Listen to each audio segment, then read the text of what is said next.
You in this battle, man, I'll soon be dead. I'll glue your face to my dick so I can fuck with your head. I got metaphors coming through my pores. You probably never been in a battle before, so I hope you realize your mistake.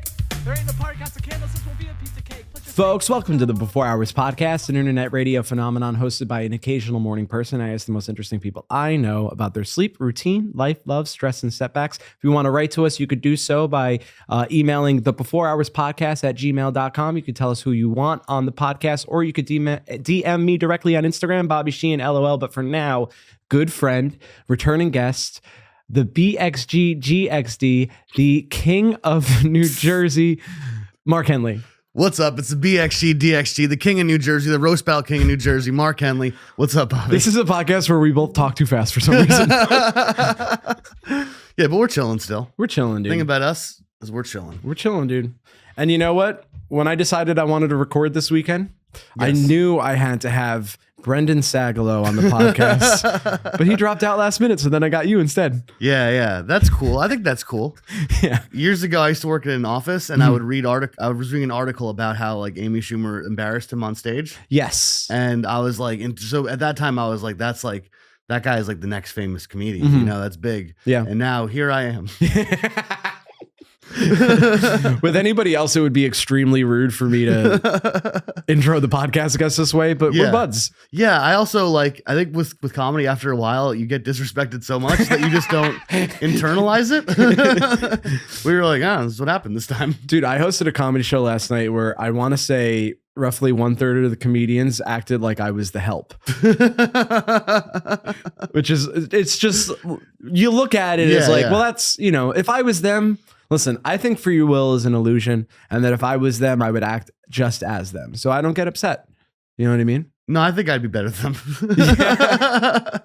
Years ago, there was this comedian that was very funny in New Jersey. His name was Justin Flanagan. Oh, I know Justin. He was the funniest comedian in New Jersey, but he was also kind of mean to all of us. But like he was like funny when he was being mean. So we all like still liked him. It wasn't like he was mean, but then was like, he was like, I'm better than you guys, and I'll prove it by being hilariously mean to all of you at all times. And so we all liked that. But I remember one time, me and these like two other comics were like in the car, and I'm like, if I ever get to that point, I'm not going to treat newer comics that way. I'm going to be nice to them. And then they didn't agree, and they went on to become raving lunatics. Oh yeah. If you just decide you're gonna be a prima donna without the requisite talent, you could just be a raving lunatic. Yeah, because eventually new comics show up and you do get to be better than them for a little bit. But sometimes new comics all of a sudden, you know, they get bigger, and then you're like, that fucking person is disrespecting me finally. And I'm gonna take him down too, you know? There's nothing better than taking someone down a peg. Yeah. Except like, you know, getting sucked off. I love getting sucked off. Can we talk about your recent incel journey? Oh, no. All right.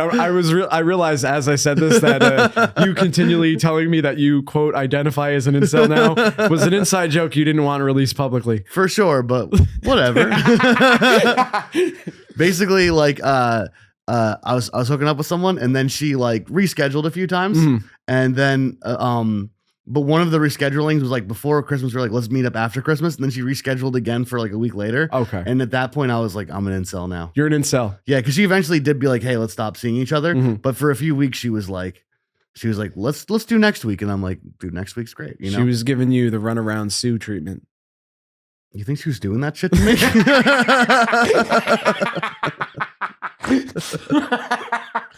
Yeah, I think it had become apparent that it wasn't going to be like a thing. And so there were probably moments where she was like, I could probably see him again. Eventually she was like, what am I doing? Talking to this guy. And so I don't hold it against her. But also I was talking with this one girl on like a dating app.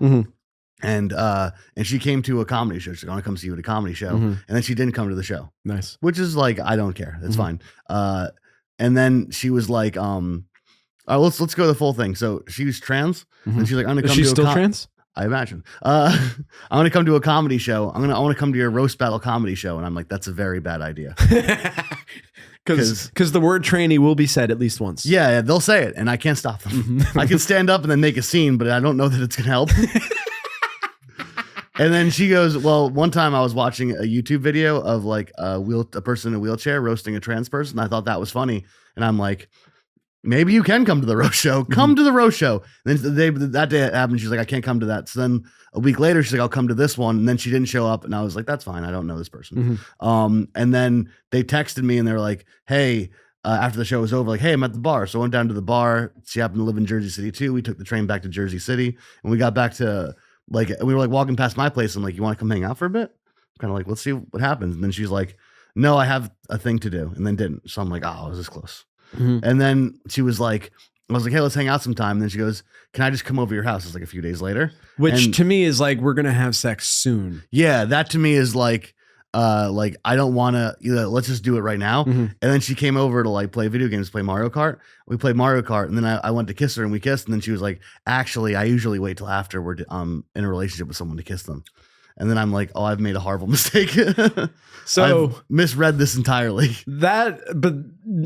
That wasn't your fault, though. It's not like you misread it because you're a crazy person. Yeah. You misread it because she's a crazy person. Well, you'd like to think that you could identify people that are crazy beforehand. It would be so good. I'm That'd be getting sick. better at it, Yeah. but I'm not perfect yet. So between that and like that situation where someone was, I was like, this is for sure happening. And then her like being like, no, thank you. And I'm kind of like, oh, this is, and then it was weird. I'm like, I'm an incel now. Yeah, that is how you feel. If you're a guy that doesn't seal the deal once, you're like, it might never happen again, which is an irrational thought to have. Yeah. I think it comes from evolution. Yeah. I think we're like, we always got to be copulating. And if you don't copulate one time, you're like, I'm actually going to get eaten by the gazelle. Well, I was talking about this with like a friend that's married and I was like, yeah, it's been like a whole month. I feel like I'm going nuts. And he's like, that's weird to feel doing like that. I'm like, well, you're married. You know, like if you're going to have sex again, you know who it's going to be with. Yeah. And also if he's married, he's gone a full month without having sex. Yeah. Yeah. And he had, so he was like, I don't understand what's wrong with you. And I'm like, you don't understand because like we will, or, you'll be like, we have to get lawyers involved because we're getting a divorce. Like there's like a legal recourse. Yeah. If it starts not happening again. But for me, like I could just like get real into video games or like I've been watching this anime called My Hero Academia. I could just watch that instead. Okay. And then be like, I forgot to text any girls, so it's not going to happen this week. So you have to like you have to like be proactive. You have to be proactive. Yeah, be proactive. Yeah. I like how you were like, I was big just dog tip of the month is to be proactive. I didn't know you had big dog tips of the month now. I like that you brand in a way that no one cares. Yeah. That's the trick to branding is brand and then just insist it's a brand so you have a thing to say and then don't ever take it personally if someone doesn't do it. Well, and I was saying in jest that nobody cares, but actually a lot of people are like, hey, Bobby, are you friends with the big dog comedy Mark Henley? And I'm like, I actually knew him when he was just Mark Henley. No one does that, do they? Yeah, I think someone has. Yeah, I think someone's been like, isn't he like the dog? Yeah, they always get it a little bit. They'll be like, isn't he the dog of the comedy fight scene? They'll say it like just a little bit wrong. Yeah, I noticed, I used to listen to a lot of the WTF with Mark Maron, and I feel like he would intentionally do things wrong like that because he didn't want to be like, he's too cool to be like, oh yeah, you're like the mad dog of comedy or something. Yeah. He has to like get it like a little bit like, what are we talking about? And I've noticed I do that like at fast food places. Yeah. Where like I'll know exactly what I'm ordering, but I'm like, let me get like the chicken bacon thing. Like as if I don't know what that it's called. They're like the bacon chicken sandwich or something. Yeah, you're like, just so you know, I'm not a piece of shit that eats fast food every day. Yeah, I'll get like the little Baconator thing. That's probably even too much. I don't want to say son of Baconator. Sorry, I usually get lunch at Michelin 3-star restaurants. So I'll have one of those little whoopers. Is it a whooper? I've been to Wendy's in a while because last time I went, they made me chili with a fork. They made you a chili with a fork? They made me a chili with a fork. I ordered a chili at the kiosk, and then when I got to the front, they were like, I was like, oh, can I get a spoon? And they were like, we don't have any spoons.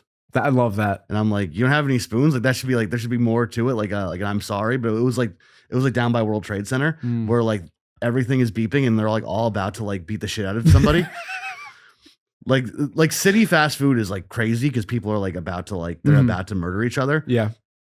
So I was like, there's nothing else there. And they're like, here's your fork. And then they walked away. And I was like so mad because I'm like, I gotta eat this fucking soup with a fork. But then it ended up being okay. It was actually, you could actually just sip it and then eat the chunks with the fork.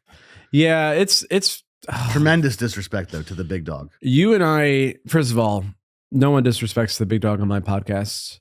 You and I have been to several Chipotle, not to brag or anything, Yeah. but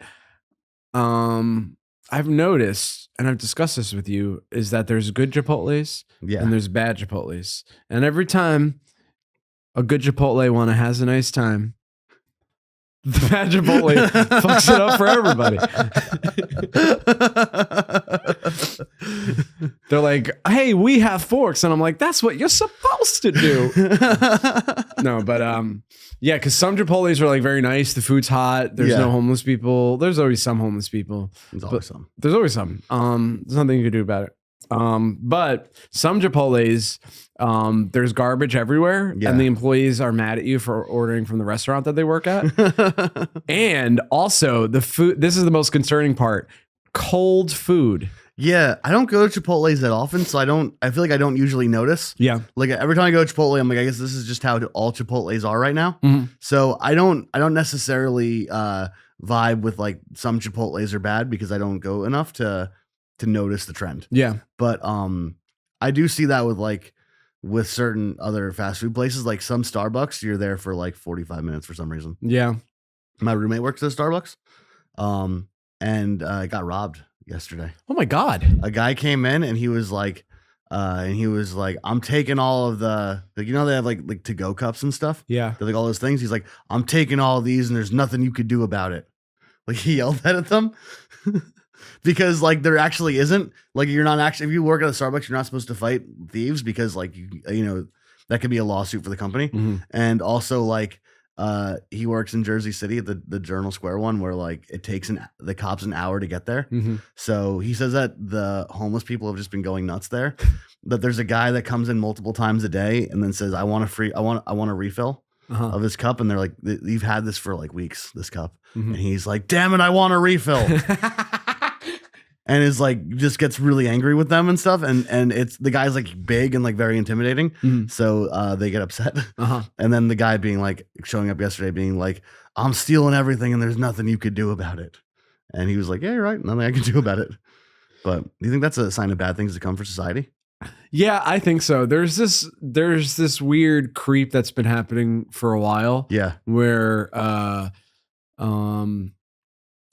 like in New York, I do think things are getting worse. And I think that some people that don't live in New York, or even people that live in New York, but they're like, they have a nice luxury apartment in Williamsburg with a doorman. Yeah. Like those two types of people will like roll their eyes because they think I'm being a right-wing shill because when I'm like, New York is actually getting worse. Yeah. But it is getting worse. It is. Like post-COVID for some reason.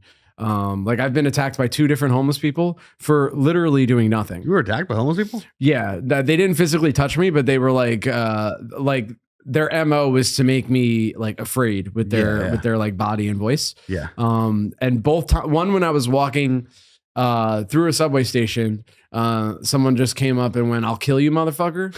And I didn't even know who he was. Like maybe he might have seen me do comedy at some point. But and then the other time, so that was in FIDI, and then the other time I think I was in this guy just been like, you got too disrespectful on locker room talk. Yeah, exactly. Yeah, he's like, the baby girls don't need a name like that for a podcast. And then same situation. This was outside the subway station, and again, another guy just like kind of did this shit to me. Yeah, and like literally, it wasn't like I walked by both of them like giving my middle fingers to them or whatever. Yeah. So I don't know what it is. It's this sort of thing. Well, I think what happened was with the shoplifting in particular is they decided that they couldn't actually enforce a lot of the prosecutions. So it's just sort of become public of like, oh yeah, they can't prosecute if you don't steal that much stuff. Yeah. Like there's an amount that you're allowed to steal from Target before they prosecute you. And some people are like, you think this might be a good thing, but actually it's that they wait until it's an amount of money that they could really fuck you over. And you're like, yeah, but I don't know. Like that's what they're you're not supposed to steal from the Target. You really aren't supposed I've stolen to. from the Target though. You do a little stealing. I do steal sometimes. I went to buy a shirt. It was the anime One Piece, and it wouldn't scan. What is this? The One Piece anime. It's an anime about pirates. Oh, I thought you were getting like a woman's bathing suit that had Goku on it. No, it's like One Piece is the name of an anime. Oh, I see. And the t-shirt had Luffy from One Piece. Okay. It's pretty cool. I suppose. And then I was at the self-checkout and there like wasn't like a thing to scan it. And then I was trying to like get the guy to look at me, but he wouldn't. So then I was like, I'm just going to get out of here. Yeah. If the employee won't look at you, then you got to steal. You have to. Because my whole, but like I also don't, like it's not like I steal and then I'm like, I'm the chillest guy in the world. I just, the entire time walking in my car, I'm just like, I have the story in my head for when they catch me. Yeah. And they're like, why are you stealing this? I'm like, I couldn't get the guy's attention. I'm sorry. I'll buy it right now. Like I have that like running over and over again in my head as I walk to my car because you're not actually supposed to do it. Yeah. You're not supposed to steal, but I feel like it's one of those things like if someone gets caught stealing, it means that they steal all the time. So if you steal only once in a while, I feel like the chances of you getting caught is almost never. Yeah, unless you're like that one person, like the person that gets pregnant the first time they have sex. Yeah, or the first time someone goes into a movie theater for free because their friend convinced them to, and they get accosted by teenagers. Oh, yeah. That was it. Yeah. You guys have to listen to the first episode to get what we're talking about. The TLDR is that Mark bullied me into trying to sneak into a movie theater for free. And then 2 teenagers came with flashlights and made me go back and pay for it. It was the worst thing that's ever happened to me. Yeah, it was very funny. When I came back, you were laughing. I think it might be the hardest I've ever seen you laugh. Well, other than the time that a woman said the N-word at Comedy Fight Club. But other than that... That wasn't me. I actually stood up and made a speech. Oh man, things are heating up. And then I made a speech and then shook hands with every black person in the room. You got to be nice to black people. Yes. Treat black people as if every day is their birthday and you'll be fine. I truly believe that. I have to sing Black Happy Birthday to them. So, can I give a little inside baseball to listeners? Sure, yeah. So you, myself, and Ben Miller, who's also been on the podcast before, the three of us, we went to the Jersey Shore. Yeah. And we did a show, and it was an incredible show. I mean, we killed it. You know what I mean? Yeah. The crowd were definitely not our words that didn't understand comedy. So it wasn't an audience that if you did anything offensive, they all groaned audibly. Yeah. No, it wasn't that at all. By offensive, also, like you did a joke about JFK dying and everyone's like, oh my God. Yeah. I thought we had enough time with JFK being dead. Like, yeah, it's one of those things. If you did things that weren't offensive, they were bored. But then if you did something offensive, they were like, Jesus Christ. There was like a thin level of like, you could have jokes that had some heat, but too much heat. And they were like, oh my, someone's feelings get hurt right now. I've been honestly furious with audience members lately. Like I'm really like, I want to get out of this headspace, but I think I've had just enough like bad shows in a row that I think the next time I'm in the back of the room before I'm going up, I'm going to be thinking, how do I make these fucking idiots laugh? You know what I mean? Which is not healthy. It's not a good way to feel, but like I've been to enough shows where it's just, and I know people listening are going to be like, Bobby, it's because you're not funny. Well, was everyone on the show not funny? Possibly. If it was in Brooklyn, that's a good idea. That's a good theory. But sometimes I'll watch someone on stage. I'm like, this person is a killer. And then fucking, dude, the hot woman in the front row at the show we did was annoying me to no end. Why? I don't know. Bill Burr has this bit about how like hot women are always bored, and I think it's like spot on. Yeah. And I know his whole thing is like, I hate the ladies, but this one I feel like is true. Yeah. Because like she was with her boyfriend, and her boyfriend was like a Chad looking guy, but he was like also having a nice time. Like he was looking at us and laughing when we were making jokes. She was literally on her phone during the show. And it's like, she's a crowd work only audience member. Like if you were talking to her, she was into it. But it was also weird doing crowd work with her because her boyfriend clearly wasn't into crowd work and was like, so she'd be like I was doing a bit where I was like, are you guys cool? And then she goes, he's so cool. And then he's like, don't fucking talk to me. like with his eyes. And I'm like, what cool stuff does he do? And he's like, oh, Jesus Christ. Because like normally you just like leave that guy alone. But like, because then if you stop talking to her, then she's like, I gotta text people about how like these ugly idiots are not doing good comedy. That is sort of how I felt when I was on stage. She was like, this guy who is not 100% pleasing to me visually is trying to make me laugh. Fuck this guy. And then that one girl tried to sleep with you after the show. That is true. One woman did tell me about getting eaten out while naming the presidents. Yeah, she was like, I used to know all the presidents. I used to do it so much that this guy said he would eat me out if I could name all the presidents. And then I got to Eisenhower. and then she left without sleeping with Bobby. But I think if he'd played it differently, he could have. That's the exact type of thing that would drive me nuts to think. Like I could have made something happen in this. She was very attractive, but I didn't know how to fuck her on the sidewalk outside of the show with you and Ben watching me. You should have. She told you the thing. You were like, "I'll eat you out if you name the presidents," but then you potentially would be a munch. Yeah, I don't want to be a munch. Miss me with that stuff. Yeah. Yeah. Munch, by the way, if anybody is also a millennial and too old to understand what that means, it's a girl that everyone says is hot, but I don't believe them. And she has like a weird face and weird hair. I'm like, This are we racist. doing? You have red hair. She has red hair like you. Yeah, and it's disgusting. I'm a self-hating redhead. I'll say that right now. Yeah, but I'm not a munch, dude. I've never been a munch. I respect that. That's a new thing, because one time I was hooking up with a girl and but like making out, and she was like, it was one of those things beforehand. She was like, but we're not having sex. And then I was like, we can go down on each other. And she's like, I don't like going down on a guy when I first meet him. And I'm like, that's fine. I'll go down on you. And she's like, oh no, I would never do that to somebody. But she was like 35, you know. Yeah. But if she was 23, she'd be like, yes, that's feminism, you know. Yeah. Yeah. She the idea that you would ever be a munch, she couldn't abide by it, which I think is good. She was like, come on, have some goddamn self-respect. I got a number at a show recently where me and was it 666? Yeah. No, it was a phone number. Okay. It was down in Long Beach Island. And I got asked to do it the day before. And I was like, I suspect the show is going to be bad, but I'm also not doing anything else that night. So fuck it, I'll go, even though it's 2 hours away. Yeah.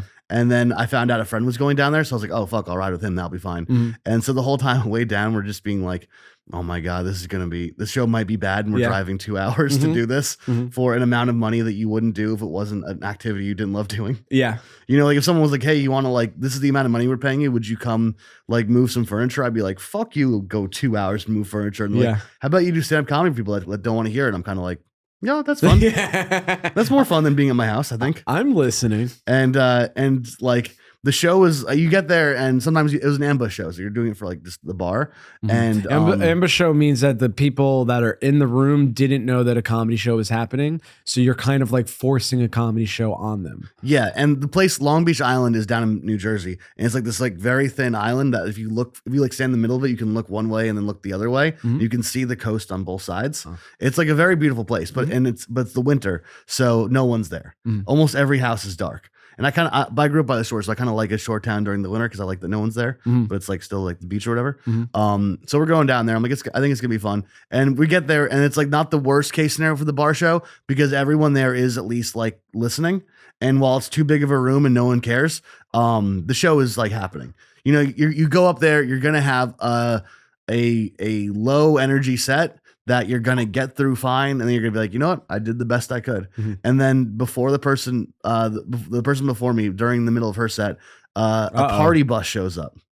Party bus? Yeah. Like a party bus full of like drunk teachers shows up of drunk ladies. Okay. So they rent a party bus and they go from bar to bar all throughout the night, just like getting drunk. And like, they don't want to hear a stand-up comedy show because like they're the funny ones. And then they don't want like some weirdo that's just like on top. That it's like you go to a bar and then all of a sudden there's just a person standing up, like being like, hey, what do you guys do for a living? You're like, fuck off. I'm not talking to you. If you approach us regularly, we wouldn't talk to you. So I was up there.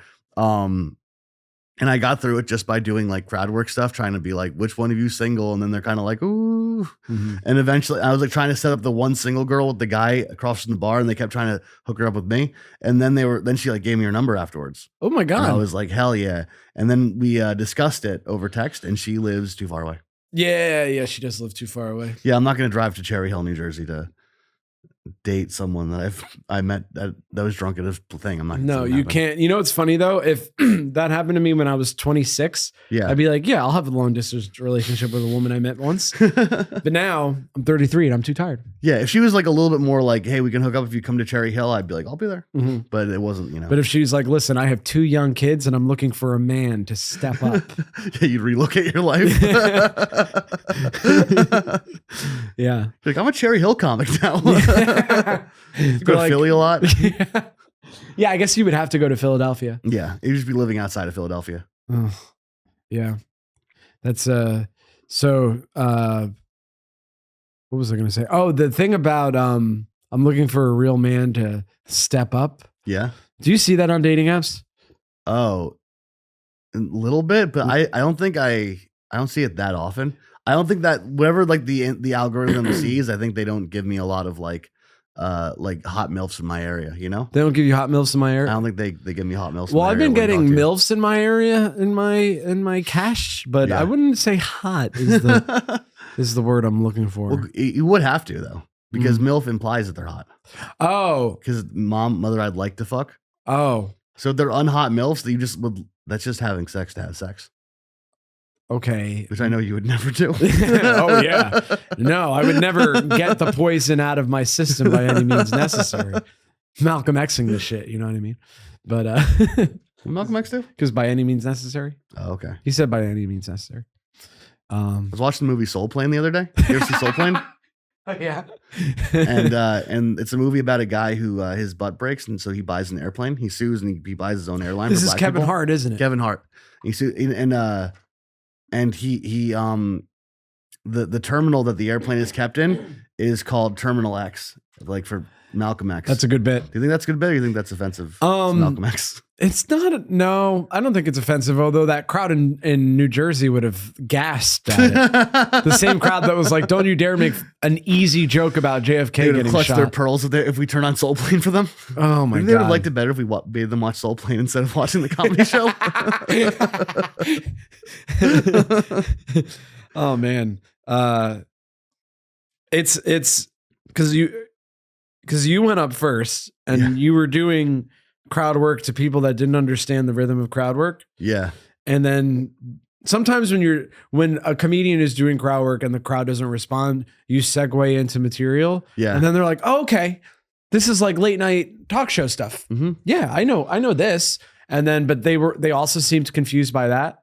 And there was something liberating because I was going up next. There was something liberating about nothing I do will change the situation. Like I will still try my best, but it is a lost cause. Well, that's one thing that sucks if like the crowd is bad and like you're going up first, you don't have a chance to figure out what their things are. Yeah. So like those I think are the stiffest bombs I'll ever have, are ones where like I'm in front of a crowd and the crowd is like real tight, and then when you try to crack them, they just tighten up more. Yeah. Then I'm just like, oh, like I didn't know that I couldn't do this with them. Yeah. Like if I get like a few comics to watch, I can usually like crack tight audiences. Mhm. But if they're already tight, then sometimes if you like really hammer down on them, they get like, whoa, I'm actually not fun and I don't want to clap a lot. I'm not fun and I don't want to clap a lot. That is interesting to me when people are like, I kind of want to sit still. Yeah. But they don't know that they're part of the show in the sense that they do have to be present. Yeah. It's not like watching a movie where you just kind of sit and Yeah. wait for things to happen. Which is why they probably would have liked watching Soul Plane more, is that they could have just eaten popcorn and then like looked at their phones and then not had to like laugh because Kevin Hart won't get sad because he's not there anymore. He's not in the He room. filmed with them. Soul Plane and he moved on. That is interesting. I wonder, going back to the woman on her phone throughout the entirety of my set, which I haven't been thinking about ever since. But like maybe she was like, this guy sucks, but also maybe she's like, I actually have ADHD. Yeah. You know? I actually looked at my phone a lot when I was watching Soul Plane. Really? Tom Arnold's in it. Is that why? He's white. He's the white family. Oh, the white There's family. a white family that goes on the black airline. Dude, Tom Arnold was living the life because he had a successful woman comedian, but he didn't have to be married to her for that long. So it's like the best of both worlds. You know what I I mean? don't know if that's how it worked out for him, because that was a situation where they got divorced and everyone was like, it's for sure Tom Arnold's fault. Oh, yeah. Everyone really hated Tom Arnold after that. Mhm. Whereas nowadays we would love him for breaking up with her, who's a colonizer. She did something. Oh, is she a colonizer? She's probably a colonizer. Okay. Oh man, I love that. You know what I like about colonizer is it does legit sound like a slur. You know what I mean? And I do believe there are people that colonize, and that's bad. It used to happen more back then, happens less so now. But I do believe that some of the people that are using it are legit using it as a slur. Yeah. Because cracker sucks. That's not a good one. Honky, redneck. That doesn't. But colonizer. I mean, I hate to say it, but it literally has the hard R. I think that's part of it, dude. But cracker has the hard R too. Oh yeah, that's true. I think it's too, because we're like, I think all of us are like, well, I wouldn't have slaves if I was then. I think everyone kind of is like, I wouldn't have done that. I would have had some, but I would have been real nice to them. What would you do for them? Like give them Sunday off or whatever. So 6 days a week? 6 days a week, dude, because even God rested on the seventh. Yeah. And but you would. These slaves think they're better than God. They should have 2 days. Dude, you would be beating them for sure. Yeah. Oh, I would hit them every once in a while, but I wouldn't go crazy with it, dude. But you wouldn't own slaves. Yeah. I think that's great, man. I don't think, but no, I think all people think they wouldn't do it, but colonizer, you don't really have that separation because you're from a group that colonized. But that is a collective guilt. Yes. Which is, to a lot of people. What's that? Which is real to a lot of people. Yeah, that's interesting. Yeah. I don't feel that. Remember when Liam Neeson got in trouble because he was like, a black person hurt my friend, so then I wanted to beat up a random black person? Yeah. And everyone's like, you can't think that way. But also, he was telling a story about why he doesn't think that way. Yeah. He was like, listen, I thought about it and I decided that was wrong. And everyone's like, fuck you. Well, because in their defense, I'm like, that it was a weird thought to have. And it was it was kind of interesting that because he didn't have to say that. No. He could have kept that in his brain for the rest of his life. He was learning. He was learning and loving. He was learning and loving, dude.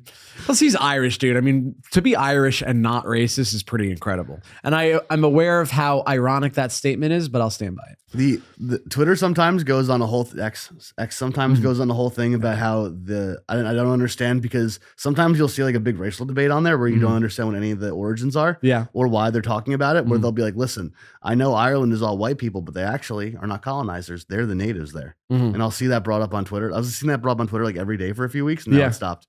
And I'm like, who cares? Like, yeah, like why is this like a big thing that everyone's like talking about? Yeah, what do you think that was about? I think that there was a stabbing. I think an Irish woman was stabbed by a Muslim immigrant. Okay. So I think there was like some racial. I don't think a Muslim immigrant would do that. It's never happened. I like to publicly state that I don't believe the story. Now keep going. So I think there was racial tension around that. Yeah. And it's funny because our relationship to quote unquote Irish people are like 7th generation half Irish Americans that are actually from Jersey. Yeah. You know what I mean? That like they couldn't tell you anything about Irish history. Yeah. But they'll be like, I'm actually not a colonizer because I'm Irish or whatever. But if you actually live in the Republic of Ireland, then you get to be like, hey, less than 200 years ago, the British were still being mean to us, you know, and you get to like glom onto that and feel like special because of how oppressed you are, you know. But I actually don't think it was like that big of a deal. What the English oppression? Well, I think during the Troubles, the IRA, and I might catch some heat from this, they were being silly geese because you had Ireland and they had Northern Ireland. And then Northern Ireland was a lot of Protestants. They were like, we actually like being British. Yes. And then the British were like, well, then they could be friends with us still. And then like the IRA was like, but we want the whole island to be like different.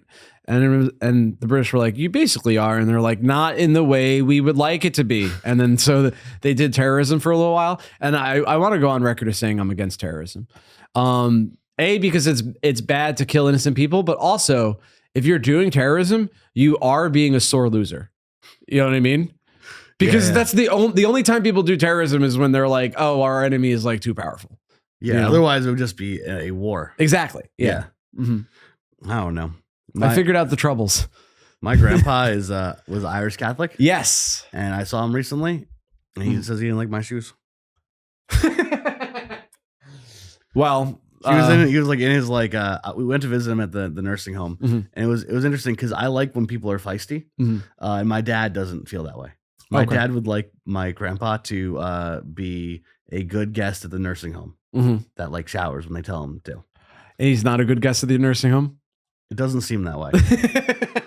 But also, like, I kind of like a little bit of feistiness. Mm. So at one point, like, he's like there with his like motorized scooter, Yeah. and he's like trying to go forward, and then a guy is trying to cross with like a walker. Yeah. And they're both like very slow moving. Like my dad, like my grandpa's like hard to like, it's like slow to be like, okay, he's doing this. I'll go in reverse, and I'll, like is doing this. And then the guy in the walker, as he was going by, like very slowly, my grandpa looks at me for a second and just goes like, "Do you believe this fucking guy so fucking slow on his walker?" Like just like a look like that. And I'm like, hell yeah, dude, he still got it. That's awesome. And then we like we're riding down closer to his room, and then there's a woman playing piano, like an old lady, and he's like, "This woman's banging out on this thing all day long. She just never stops banging out in this thing." And I'm like, yeah, that would be annoying. And my dad just like, this is too much. But I like that he's still like complaining about like this dumb idiot won't stop fucking playing the piano all day. And this guy's walking too slow. And we get to his room and he's like, "You've got red shoes on." And I'm like, "I do." And he goes, "I want to be caught dead in those."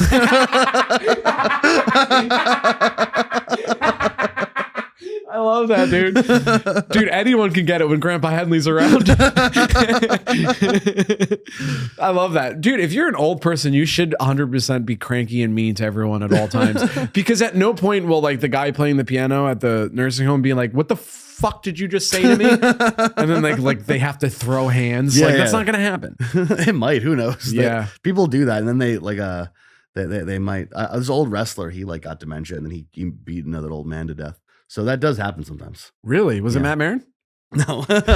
Vern Gagne, he was like the leader of the AWA when he was like a 90-year-old man, just like pushed another 90-year-old over and killed him. Jesus. So I don't think my grandpa's going to do that, but he is sassy about shoes now. Sassy about shoes. Is it weird that my reaction isn't like, my grandpa doesn't like my shoes, to be like, that's funny. It would be bizarre if you were like, "What the fuck did you say to me?" Say about, I I'm don't putting like- them on you right now. I don't like your varicose veins, old man. I just like pull his shoes off and force the shoes onto him.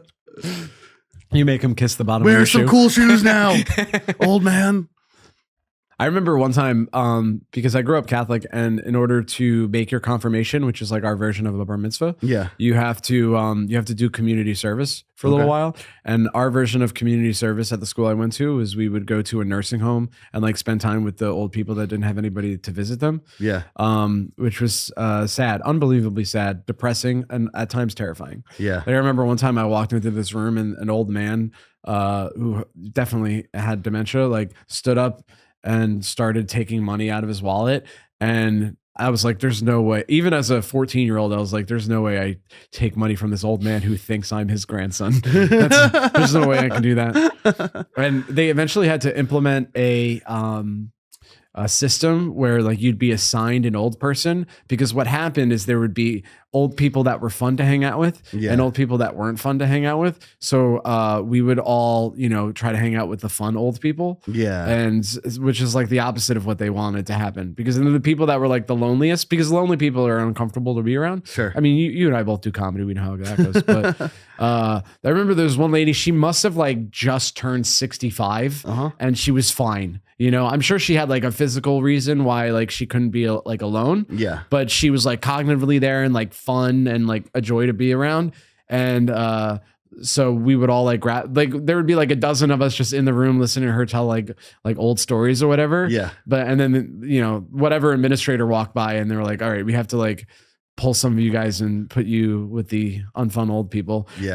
I got put with this old Jamaican woman who was telling me about Satanism. Oh, cool. She was, but no, she wasn't like a dark princess or anything. She was like, She wasn't a big titty goth GF. she wasn't a big titty goth GF. No, the complete opposite. Like she was like real sad about how like Satan is taking over the world. Oh, okay. And I couldn't listen to that for an hour, but I had to, to make my confirmation. Basically, I had to listen to an old Jamaican lady tell me about like how like, we're godless and there's Protestants and Jews. At the same Protestants and the Jews. Protestants too? If anybody can get it. She's like your grandpa. But I had to listen to that old lady complain about this stuff so that I could get, I think, collectively $500 from my family and friends after my confirmation. Oh, that's pretty good. That's how confirmation is a little different than bar mitzvah. Because yeah. the way I understand is bar mitzvah money is a little better. Yeah, I think you also That's put me in, doing a dog whistle. You also put in significantly more work for a bar mitzvah. You have to like, Yeah. learn another language and like it's a whole party. You have to like do a speech. Did you have a good bar mitzvah? Yeah, it was great. I made $3K. $3K, yeah. which I spent on books in college, and then also a PS3, PlayStation 3. No, PlayStation 2. PlayStation 2, yeah. With Spider-Man the movie, the game. Oh, that's cool. So you could the movie Spider-Man, but it was also like a video game. And that's why you the bar mitzvah was really important to you. Yeah. So what is the prep for, because I've never been bar mitzvahed, neither has Ben Miller, so we're both not Jewish. Yeah. But what was the bar mitzvah like? Oh, it's fun. You have to like go to Hebrew school for years, like a couple times a week to like learn how to like read Hebrew, and then you when you read it there, you don't have there's no vowels in the Torah, so you have to know where the vowels are by studying it. So you have to almost like borderline memorize your Torah portion. Okay. And then you read it in front of everybody. You have to carry it, and it's very big. And then afterwards, you're supposed to give a speech about like what your Torah portion means. You're supposed to interpret it like a sermon. And I actually remember, I didn't write it to be funny, but I remember getting laughs during my Torah portion. Hell yeah. Which I think is a good like a good sign for the future. Which was that like even then I was just kind of like, yeah, just like rattling bits off and stuff. What was do you remember what it was about? Some it was like Leviticus. On all of most of Leviticus is just about like you've wronged somebody, you have to slaughter an ox this way. And it was like about how like you shouldn't profit off of other people's suffering. Okay. So like had all these like different, things about like these are ways you could profit off someone's suffering. I think I came out hard against sports gambling. Like because if you gamble on boxing and then, by the way, this podcast is brought to you by DraftKings. Use promo code Before Hours Podcast to get 10% off your first gamble. Go ahead. So I think I was like, yeah, if you profit off boxing, then you're definitely profit off of someone suffering. Oh, literally, because you're watching people get CTE for entertainment. Yeah. So I was that, and then my rabbi after my Torah portion was like, I have to think about this for a while. So he might have been a degenerate gambler. That's crazy. Like he's the whole time he's like on his phone. Well, I know this is 2007. Yeah. Damn. Yeah. So he was like, but he was like, I'm sure he didn't, but he was, I'm gonna have to meditate on this. Like he was kind of like, well, how good was that? Like when you're hosting a show and you're like, how good did he do? Give it up for him. I'm gonna think about that later. Yeah. Who's ready for our next guy that's gonna become a man? Huh? Are you guys ready? You got the back. Are we ready? We're ready for the next bar mitzvah? Huh? He was a cool guy that played acoustic guitar. So was this a Reform synagogue? Yeah. Oh, see, we had a lady cantor. A lady belongs on a cantor like an orange belongs on the Seder plate. Doesn't an orange belong on the Seder plate? No, not in my opinion. It does my sister's. Yeah, because my sister's like very like has always been like very like woke. Like when she was a kid, she only wanted to play with Barbies of color. Like Disney Barbies of color. Like her first Barbie was a Pocahontas. The Disney Pocahontas Barbie. Barbies of color. That's very wow. Okay, that seems genuine then. If she was that young, and she was like, "Listen, we got to think about diversity." And growing up, I'd be like, "I like this person, like this celebrity or something like that," and she'd be like, "Well, they did this one thing wrong," and my response would always just be like, "Don't you ever want to have a nice time?" Yeah, sometimes you just gotta have a nice time. So she was like ready to cancel celebrities like years ago. Sometimes I'll go to her house and she'll be like, what have you been doing lately? And she's like, oh, I've been watching back all the Amber Heard movies because she was right and Johnny Depp was wrong. So I need to go watch Aquaman to give her the due respect. So that's who she is. What were we talking about? Bar mitzvahs. Oh, when I so, because I grew up Catholic, I was an altar boy. Yeah. And an altar boy is where you wear a dress and stand next to the priest. Isn't that weird? It's not, given the whole, PR situation with the Catholic Church. Yeah. That they would be like, let's dress up the little boys to stand next to the priest. Oh, so here's what it was. So my sister, when you go to Passover, her house, she has like the Seder plate, which has like, like the bone for whatever that symbolizes and all stuff. And then she always has the orange on there for like, I forget what it's for. I think it's for like gays and Palestinians or something. For gay Palestinians. So you remember the gay Palestinian people. And she's married to like a very conservative family. And so, But her husband's parents, like to their credit, they go to the Seder every year. Mhm. They're like, oh, Becky wants to do a thing, and then they go, and they've certainly been to more than I've been the past like 10 years. Mhm. So like, they go every year, and they seem to like it. But it's funny to me that these conservatives, they've been immediately dumped into like the weird like liberal, there's an orange on the Seder plate thing, where every year she's like, and this one is for the LGBT friends in the Jewish community, and they're kind of like, okay, I guess that's part of it. Yeah. Like whereas if they were the ones starting the service, I doubt they would be like, Mhm. we have to get the orange on the Seder plate. Yeah. Yeah. And as an orange American myself, I appreciate it. Maybe it's also for us as well. Yeah, but you're a traitor to your people because you hate other redheads like Ice Spice. Oh, yeah. Well, Ice Spice is a fake redhead. What? That's natural coloring. No way. It is. It is. You're doing a bit. No, that's natural. I stand behind Her it. bright orange hair. Yeah. Some black people have bright orange hair. She's black, right? She, I believe, is black or part black, but no, like Malcolm X had red hair. Malcolm X had a tinge of red hair. He didn't have red hair like I have red hair. You and Malcolm X looked a lot alike. Can I say it? Say what? Ginger. Oh. Yeah, dude. It's I watched a video of her when I went to your house, because whenever I go to your house, you show me music videos that young people like. Yeah. Because how do you say it? Oh, my heart beats in time with the youth. His heart beats a time with the youth, folks. So yeah, and she's like not a tremendous rapper, and I know that makes me sound like 1,000 years old. Yeah. But there seems to be less emphasis on lyricism now and more on like, what kind of vibe do you have? Yeah. Music nowadays is just vibes. It's vibes. It's Yeah. like what you put on while you do other things. I sort of think it's like, because like hot people need something to like dance to before they have sex. Sure. So a lot of rap music now is like foreplay. You know what I mean? Just imagine two hot people coming to like their apartment and they're like, all right, it's the dance break first. And they dance to Ice Spice for a little while. The guy dances for the woman, like much like a bird dances to get his mate. Yeah. No, I think Ice Spice is hot, so people like to look at her. I think she looks unique, so people like looking at her. And then the content of the raps are like things that are exciting for young women to hear. Mm-hmm. Like I think they like the idea of like, yeah, dude, he ate my pussy. He's a fucking jerk off. Yeah. I'm the fucking queen right now. Uh-huh. You know, and then that like maybe that promotes a little bit of equality in the bedroom. Equality in the bedroom. Which, you know, I give or take. but like maybe that's kind of what like that it is, so that they kind of like hear her do that. And she also, I think, looks like in a lot of ways like she looks unreal, but also kind of like a real person. Like if you like, you could run into her in the Bronx before she was famous. Mm-hmm. You wouldn't hang out with her because we're old people. Yeah. And her face looks kind of weird to me. Nah, dude, she's I amazing. wouldn't be saying this if people weren't like, she's so hot, because I've looked at her and I'm like, I literally don't get it. Yeah. You know what I mean? Well, But maybe that's part of me being old too. Maybe I just like, I can't see her as a sexual being. yeah. You like more mature women like Susan Sarandon. Like Susan.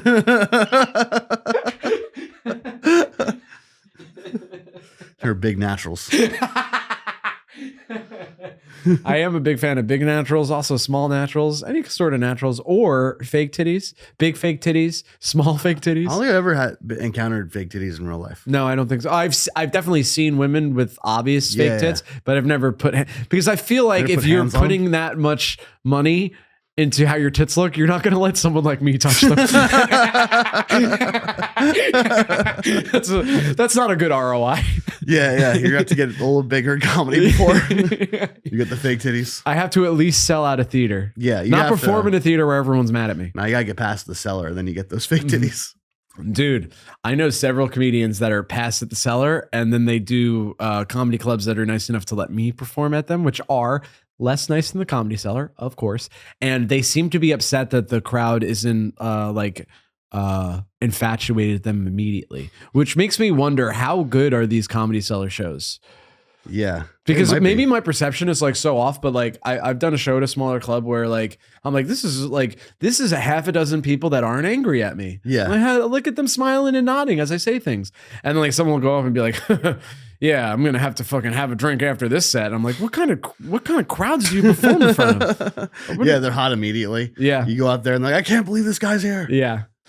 Yeah. But I like to think that I've been humbled so much during my comedy career that if anything does happen for me and like I'm in front of good crowds, like I'll be like, this is great. And I'll like always appreciate it. But the back of my mind knows that you just get used to things, and probably in a year I would act just like them. I think it's a choice. I think I was at White Eagle Hall in Jersey City yesterday. Like my friends did like a big like a big comedy show. Jersey City, like once every few months, has like a 300-person comedy show. That like a huge, like a big crowd show. And that one, it was headlined by Donish McBool, who I guess is like a seller comic. Yeah. And then also Chris Gethard. Oh, and I've cool. seen him a few times. I've seen him in very small venues in Scotland too. Like every time he gets on stage, he thanks the audience for being there and for watching. And I really like that. Like I like that even like with as big as he is, he doesn't take for granted that the crowd is there for him. Yeah. And I think that other people, when they don't do that, I think it really shows a deficiency of character within them, especially when they're bigger and they're kind of like, this crowd's not that into me. You're like, yeah, man, you got to like respect their time or whatever, you know? Yeah. Like my big pet peeve is sometimes there are women comics that are mean to male audience members that aren't actually being jerks. They're just like, they'll be like a guy by himself and they'll be like, what are you doing? Fuck you. And like to try to like get a laugh. And you're like, that guy's not trying to have a nice time. Yeah. You actually didn't have to be mean to him. And sometimes I'll see certain women that'll like do it multiple times, like they're like different guys at different shows. And you're like, oh, this is just like a thing you do. Like, Yeah. you're just like mean to like sad guys. And I don't know why you have to do that. You don't have to be mean to sad guys, ladies. And part of that is because like I knew if I wasn't doing comedy, I would be the sad guy that they would just be like, fuck you too. So I'm like, whatever, like. That is a pet peeve of mine in general, is like, because when you do crowd work, you're looking for the laugh. But sometimes comics, if they're not good at crowd work, they'll be like, well, I immediately have to make fun of this person. Yeah, you don't have to. You really don't have. And the thing is like, you could go like, what do you do for a living? And then someone's like, it's kind of hard to explain, but I work in an office. And they're like, okay, so what's your office like? And you could just like, you basically do the Socratic method until like something happens. Yeah. You don't have to go, oh, it's hard to explain. Oh, look at this guy over here with the hard to explain job. Thing. Yeah. You don't like leave a trap for them. You could just like ask them questions and then like just go off what their reaction is. Yeah. I like asking tough questions like what it means to be a good white person. Because almost any answer they give is then hilarious. That's what I do at mics that are bad. Is like if the mic is too bad, I'm just like, all right, I want to be a good white person. How do I do it? And just like, dude, I remember you doing this bit one time. You asked somebody, "What does it mean to do a good white person?" You asked, "What does it mean to be a good white person?" And the person responded, "Recognize your own prejudiced thoughts." Yeah. Which sounds like a good woke answer, but everyone was like, "Whoa!" And you were like, such as what? This guy thought he was giving a good white answer, and now he has to say the racist thoughts he has.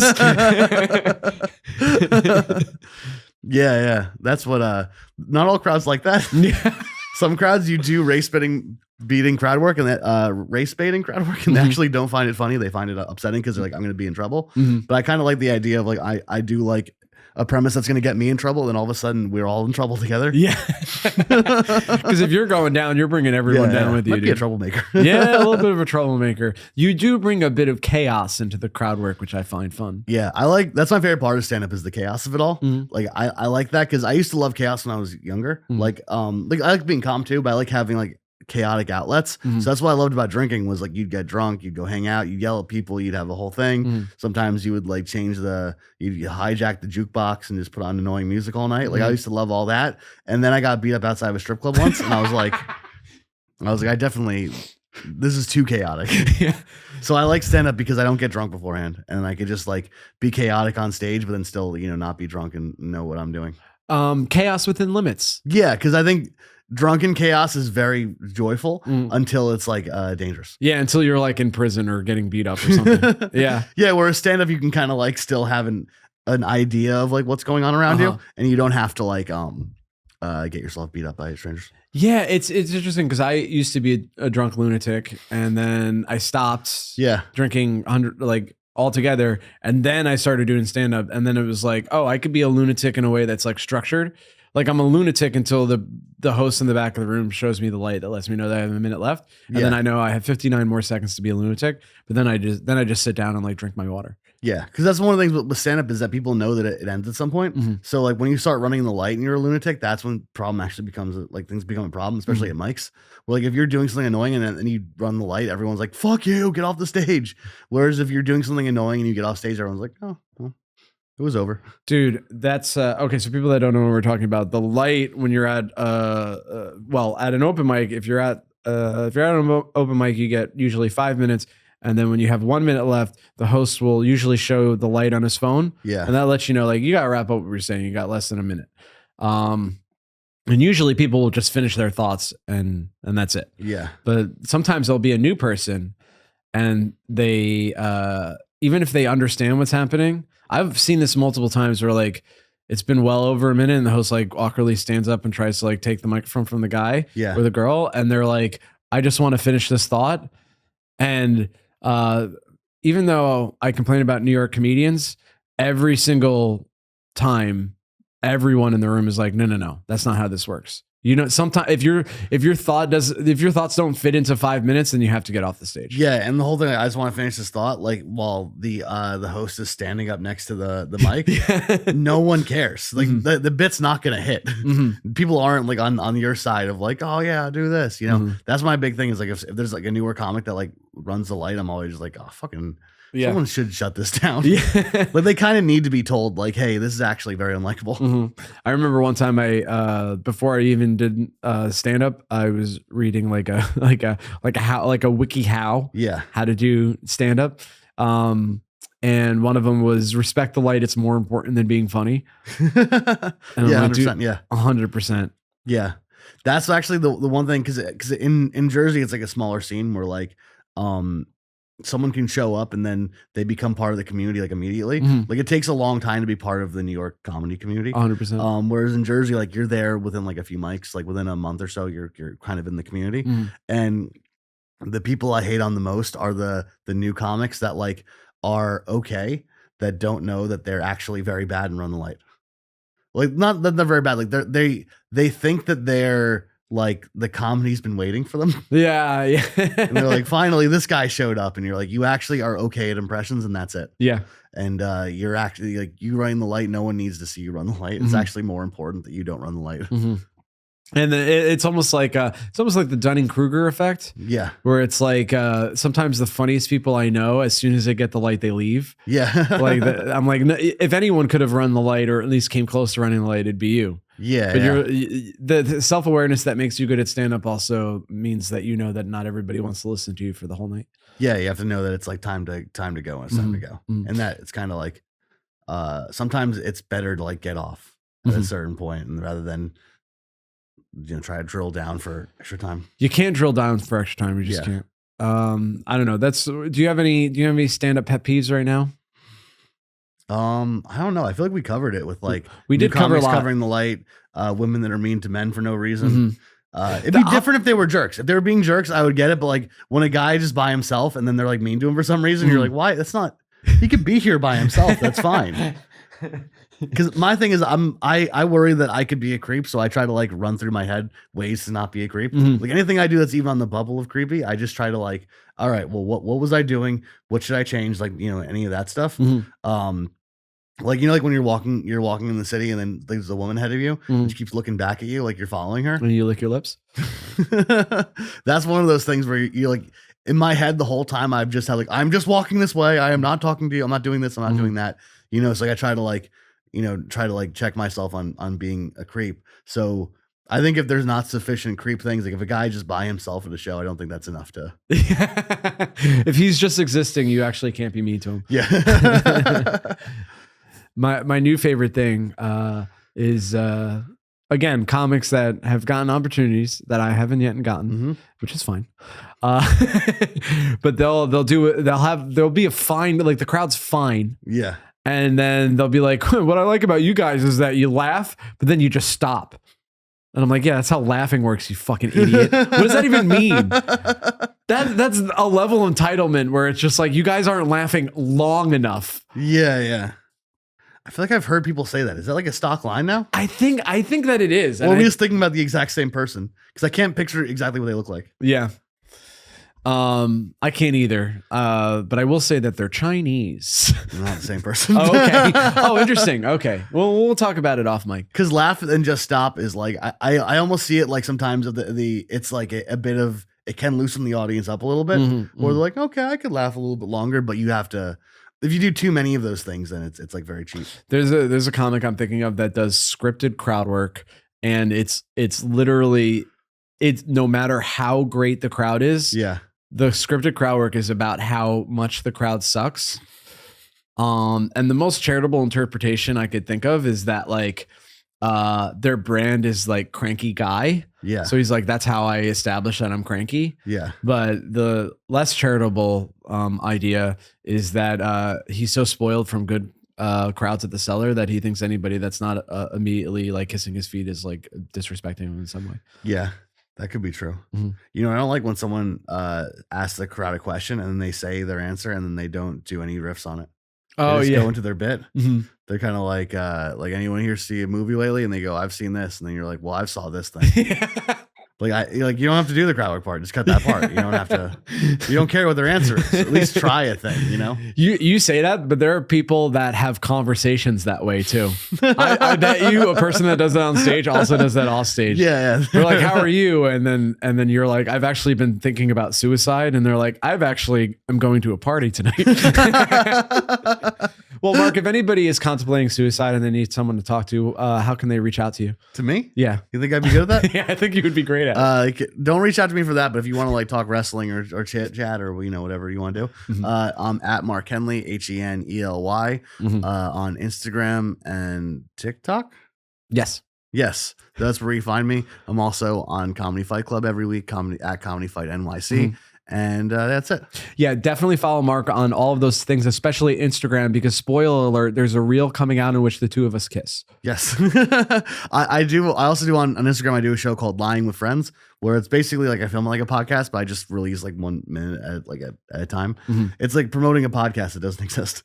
But I tell my friend a lie and I see if they can tell if it's a lie or truth or not. And it's very funny. You guys should watch. Of course, on this podcast, no lies, only the truth, baby. And remember, folks, early to bed, early to rise makes a man healthy, wealthy, and wise. I'm just playing Night Owls. You know I love you. It's a sociopathic ending.